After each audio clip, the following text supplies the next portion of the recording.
저는 개인적으로는 최악의 정책이었다고 봐요. 왜냐하면은 어떤 돈의 흐름이라든지 거래의 흐름을 효율적으로 움직이고 또 그 중에서도 필요성이 있는 것들은 정책적으로 지원을 해주는 뭐 이런 형태가 돼줘야 되는데, 지금은 어떤 과열된 엔진을 끊기 위해서 그냥 열을 식히는 수준이 아니라 공급망을 아예 차단시키는 대책이었기 때문에 이런 거는 굉장히 묘수로 보기는 좀 어렵다. 그래서 그런 문장을 썼거든요. 묘수가 생각나지 않는다고 바둑판을 엎어버리는 그런 정책에 대해서는 안 된다라고 이야기를 했었는데, 그만큼 이번 토지거래 허가제가 포함된 10월 15일 대책은 강도라든지 또 범위 그리고 속도 이런 부분들도 너무 급진적으로 진행을 했다라고 보여지고요. 그리고 서울의 전 지역뿐만 아니라 경기도의 한 12개 지역까지도 좀 이렇게 차단을 하려고 한 그런 노력이에요. 또 거기에다가 대출 규제도 15억 이하는 6억,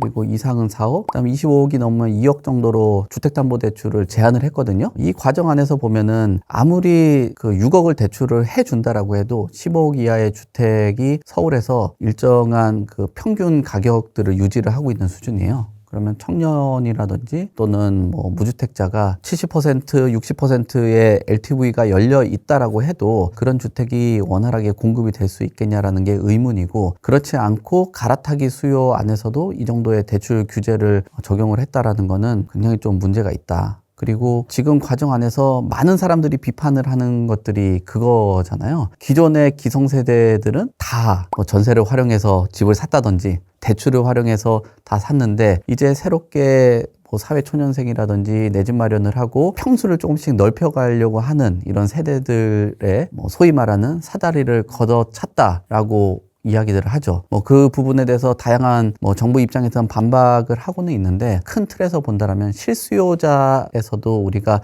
갈아타기 수요들, 그리고 우리가 생애 최초로 보면은 18평에서 뭐 25평, 25평에서 뭐 33평 이렇게 옮겨가고 그 안에서 뭐 전세를 활용해서 간다든지, 또는 내가 지금은 지역적으로는 좀 열세인 지역에 있지만 자녀가 좀 크면 뭐 학군지라든지 이런 곳들로 이사 가려고 하는 수요들도 있거든요. 근데 이런 대책 안에서도 보면 그런 수요들도 뭐 이런 전체적인 규제의 틀로 본다라면 투기 세력으로 보는 그런 것이 있기 때문에 전반적으로 봤을 때 형편없는 뭐 정책이었다라고 판단을 하겠습니다. 결국은 집값 잡는 게 아니라 제가 볼 때는 실수요자 잡는 정책이에요. 단기적으로는 집값 과열을 억누를 수 있겠죠. 근데 거래에 대한 경지, 거래라는 거는 시장에 물량들이 나와줘야지 기존에 있는 세입자 또는 매매자가 매각을 하고 그 공간을 비우고 새로운 사람들이 들어오면서 거래라는 거는 순환을 하게 되는 거거든요. 거래를 제한했다라는 거는 시장의 거래 물량들을 상당히 경직할 수 있다라는 거예요. 그러면 순환되는 과정 안에서 부동산 경기라든지 어떤 경제 상황의 사이클에 맞춰서 가격의 변동폭을 만들고 적정한 시점에서 가격이 오르는 시점이나 내리는 시점에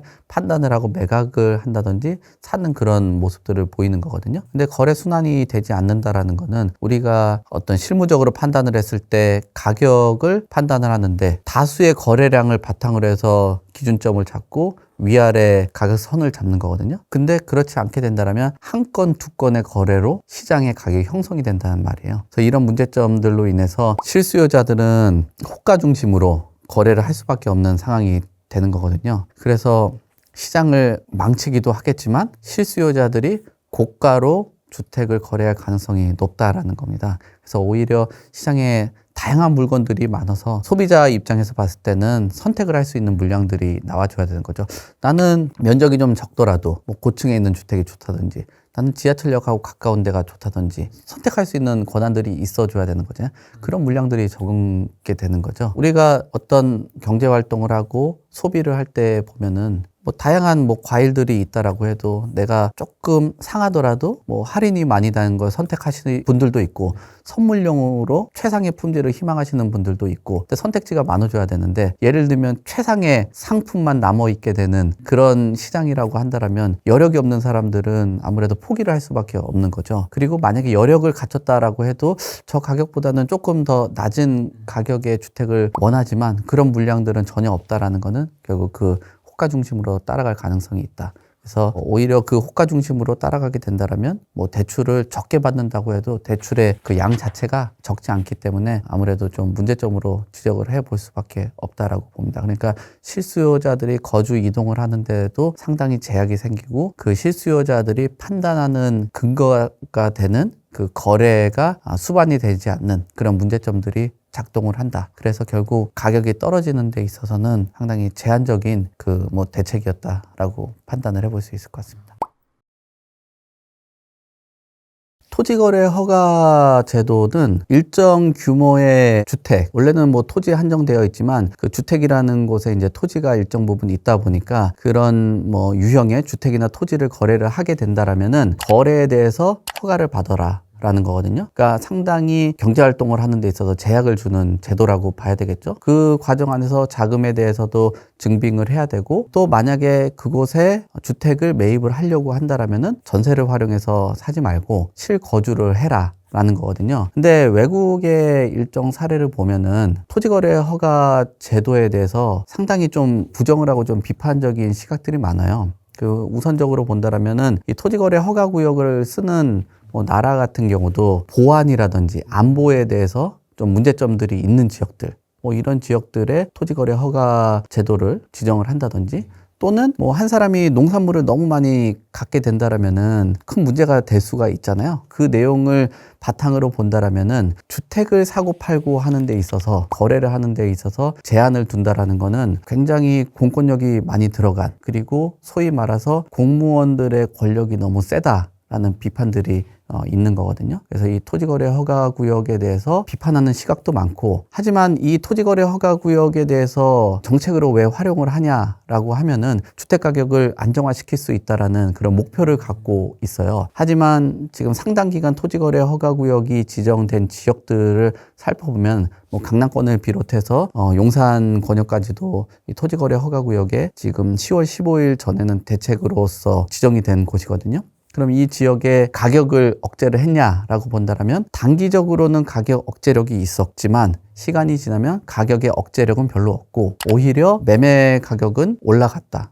또 그리고 신고가는 기록을 했다. 하지만 거래량을 줄었다라는 거거든요. 이 거래량이 줄었다라는 것을 우리가 잘 생각을 해봐야 되는데 거래량이 줄었다라는 거는 거래를 할 수 있는 물량들이 상당 부분 줄었기 때문에 희소성을 키울 수 있다라는 문제점. 그리고 토지거래 허가구역으로 지정이 된다면 향후에 개발될 수 있는 그 프리미엄이 형성되는 지역이라고도 낙인이 되는 거예요. 그러니까 하나의 투자성이 좀 높은 지역이라는 그런 뭐 훈장을 달게 돼버리는 거죠. 그런 문제점들도 발생되고요. 그리고 토지거래 허가구역은 앞서서도 말씀드린 것처럼 전세를 활용해서 매입을 하지 못하게 되는 거잖아요. 근데 전세를 활용하지 못한다라는 거는 내가 집을 사고 거기에 전세 물량으로 내놓을 수 있는 물량이 없다라는 거예요. 근데 강남권과 주요 입지에서 가장 핵심 지역이 재건축 단지들이 많은데 재건축 단지가 그래도 여러 그 규제 지역 중에서 가장 저렴하게 전세 가격에 공급을 할 수 있는 지역이거든요. 근데 이 지역에서 전세 물량이 안 나온다. 그리고 전세 물량들이 희소하게 된다라는 거는 전세 가격을 올릴 수 있는 문제점으로 작용이 되고요. 전세 가격이 오르지 못하고 캡을 씌워놓고 어떤 주택임대 사업자를 비롯해서 또 임대차 3법에 한 5% 정도의 상한을 걸어놨다라면 또 이런 부분들은 또 월세로 집주인이라든지 임차인들이 이동을 하면서 월세 가격이 올라가는 문제점들 이런 것들이 발생되는 겁니다. 저 개인적으로는 토지거래 허가 제도는 역사 속으로 사라지는 게 마땅하다라고 판단을 합니다. 우리가 시장을 관가를 하는 게 투기도 억제를 하고 실수요자들에 대해서 뭐 대출이라든지 거래를 상당 부분 억누르고 차단을 하게 된다면 수요가 소멸된다라고 판단을 하는 거예요. 근데 수요는 소멸되지 않고 그곳에 남아서 누적된다라는 게 핵심이거든요. 그래서 이렇게 누적이 된 수요들이 과거에서도 우리가 봤겠지만 대출 규제를 억누르다가 경제 상황이 좀 불안하거나 또는 수요가 너무 억제가 됐기 때문에 이제 가격이 좀 안정화가 됐다라고 하면서 금융 규제를 좀 완화를 한다든지 또 토지거래 허가구역이 상당 부분 작동을 하면서 가격들을 오르지 않은 지역들은 또 풀게 된다든지 이러면은 누적된 그 전세 수요 그리고 확장적으로 보면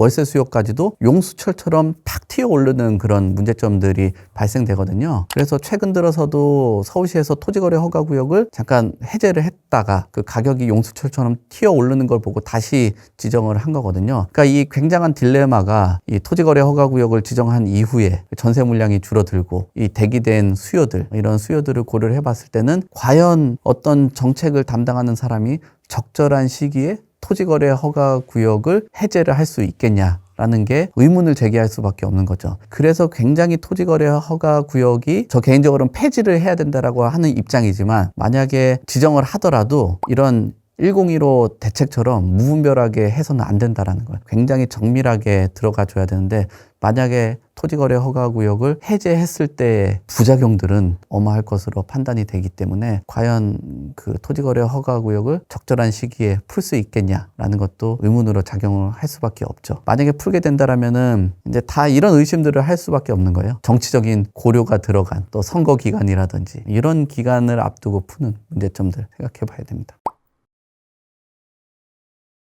뭐 단기적으로 보면은 거래가 급감을 하면서 관망되는 수요들이 상당히 많이 늘어날 것 같아요. 그거는 매수나 매도나 양쪽 다 관망을 할 것으로 보여져요. 다만 이제 실거래가보다는 호가가 일정 부분 좀 조정되는, 뭐 시장에서 호가를 제시한다라고 해도 쫓아가지 못하는 그런 수요들도 상당히 발생될 것으로 보여지고요. 중기적으로 본다라면은 앞으로 여러 이슈가 있겠죠. 뭐 금리에 대해서 변화들이 있을 수도 있을 것으로 보여지고요. 그리고 선거를 앞두고 있는 상황에서 최근 들어서 이런 뭐 부동산 정책이 너무 과하다라는 평가들도 있기 때문에 세부 조정이 또 들어갈 가능성들도 충분히 있어요. 그리고 공급에 대한 그 확대 신호, 이런 것들로 인해서 뭐 단기적으로는 시장이 적응을 하고 금리가 좀 떨어지게 된다면 서울의 핵심 지역 중심으로는 가격이 다시 반등할 가능성들이 있다라고 봅니다. 장기적으로 본다라면은 뭐 사실 예측을 좀 넘어서는 그런 부분인데, 우리가 지금까지 부동산 시장을 본다라면 90% 이상 확률로 집값이 상승해 왔던 확률이에요. 그렇기 때문에 장기적으로 보면 집값은 상승은 한다라는 판단을 해볼 수 있긴 하겠지만, 지금 전반적으로 경제 상황이라든지 이런 부분들이 좀 힘들고 그런 상황이기 때문에 장기적으로 보면 우리가